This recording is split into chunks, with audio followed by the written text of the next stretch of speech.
This is amazing sci-fi. Today's story is Bring It On, Spaceface. Prompted and edited by Jeff Weber.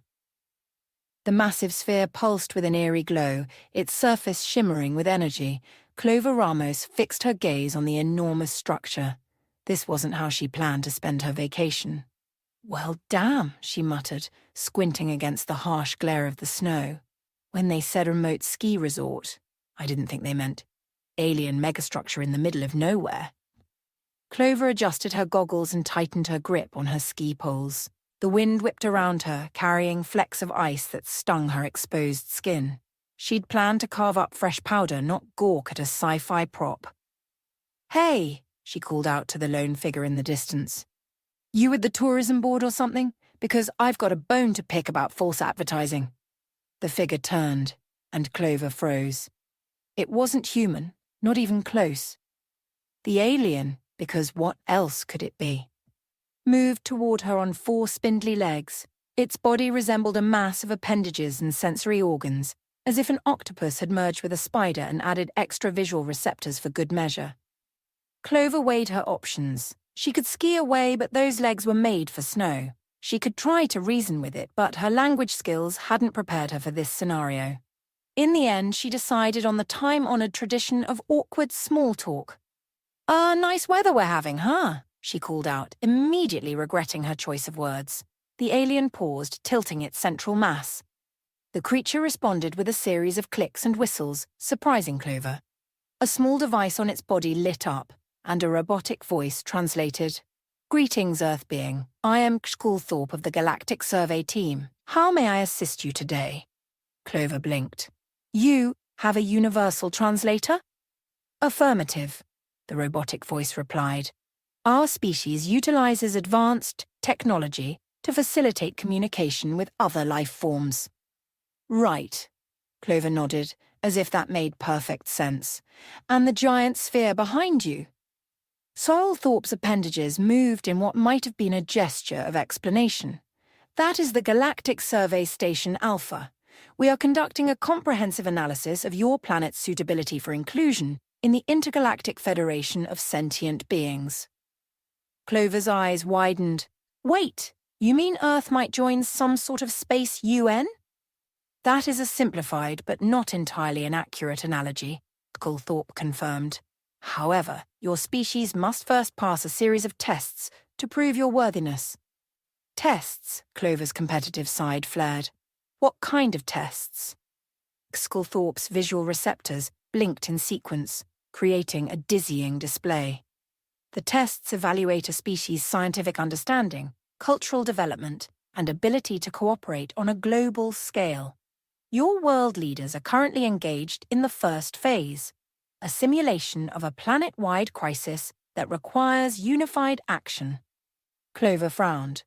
"Is that why everyone's been arguing about whether to paint the moon pink or green?" "Precisely," Skulthorpe said. "We find that unusual scenarios often reveal a species' true nature." "Well, that explains a lot," Clover muttered. "So what happens if we fail?" Skulthorpe's appendages drooped slightly. "Then Earth remains quarantined, and we move on to the next candidate world." Clover absorbed the absurdity of the situation. Humanity's fate rested on politicians debating moon decor. They were doomed. Unless... "What if I told you there was a way to bypass all that bureaucratic nonsense?" Clover said, a mischievous grin spreading across her face. Skulthorpe's visual receptors focused on her intently. "I'm listening." Clover leaned in, planting her ski poles in the snow. 2 words, dance, off. For a moment there was silence. Then, to Clover's amazement, Skulthorpe's appendages began to sway rhythmically. "Intriguing," the alien said. "Our species values artistic expression highly. A dance competition could indeed serve as an alternative evaluation method." Clover's grin widened. "Great. I'll represent Earth, and you can represent the galactic whatever you called it. Winner takes all."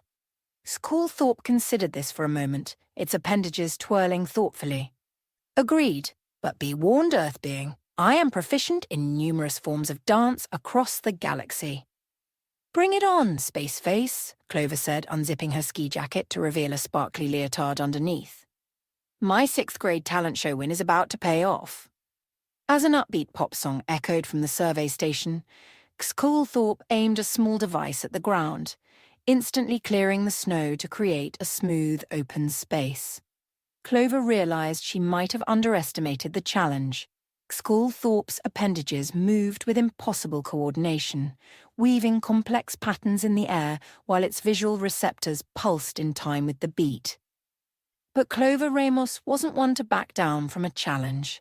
She launched into a routine that combined the best of her limited dance repertoire, a little ballet, a dash of hip-hop, and a whole lot of enthusiastic gyrations.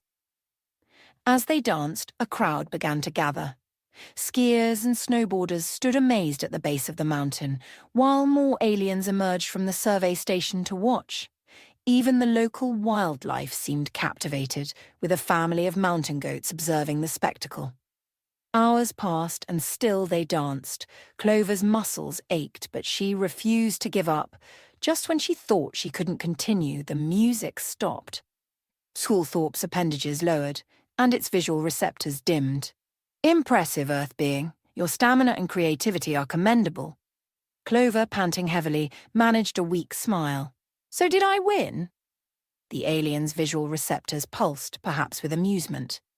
There is no winner or loser in this scenario. The true test was your willingness to engage in peaceful competition and cultural exchange. You mean, this whole thing was just another test? Clover asked, incredulous. Indeed, Sculthorpe confirmed. And you have passed admirably. Earth will be granted provisional membership in the Intergalactic Federation, pending further evaluation. Clover raised her arms in victory, then immediately regretted it as her sore muscles protested. So what happens now? Sculthorpe's appendages moved in a gesture that might have been a shrug. Now we celebrate. On cue, the survey station shimmered into a giant reflective sphere, bathing the snow in a kaleidoscope of colors. Aliens of all shapes and sizes emerged, ready to commemorate Earth's induction into the galactic community. Clover laughed, shaking her head in disbelief. You know, she said to Sculthorpe as they made their way towards the impromptu dance floor, I think I'm going to need a vacation from my vacation after this. The alien's response was lost in the sudden burst of music and cheering, but Clover didn't mind. She had a feeling this was just the start of a strange, wonderful adventure. This has been Bring It On, Spaceface, an amazing sci-fi story. Thank you for listening.